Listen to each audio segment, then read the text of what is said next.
some of them said that the fasting of Shab'an is better even than the fasting of Muharram, which you know the virtue that came with the fasting of Muharram and Ashura and everything.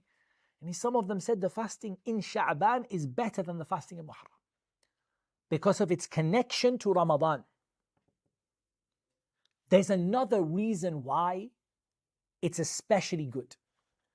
And that's based on a principle which says that any time that worship has difficulty in it, or any time that worship is something people are not doing, any people have gone away from it, the reward for that worship is multiplied. Now, we're not saying to make difficulty in your worship. Be careful about that. I'm not saying that you should try to make your worship hard. The Prophet ﷺ didn't try to make his worship hard.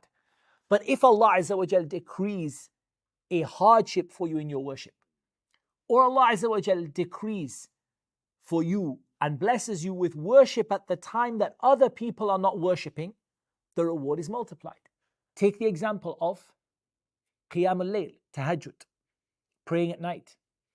The Prophet ﷺ, when he spoke about the things that make you go to Jannah easily, يعني تدخل الجنة بسلام, you go to Jannah with ease, and with salam, and in peace. One of the things he said, وَصَلُّوا بِاللَّيْلِ وَالنَّاسُ نِيَامٌ. Pray at night while people are sleeping. What's the virtue? The virtue is it was hard for you, right? You woke up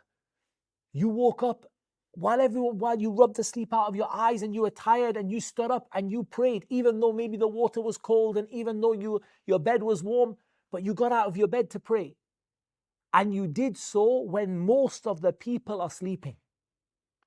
It's the same thing when we talk about فضل العبادة في وقت الفتن, the virtue of worshipping Allah in a time of trials and tribulations like civil war or a time of famine or a time of difficulty for the people, because most people are not praying.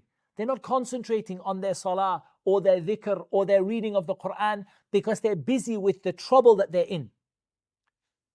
And that is why worship of Allah Azza wa Jal in times of tribulations and difficulties and hardships is worth more than worship at times of ease.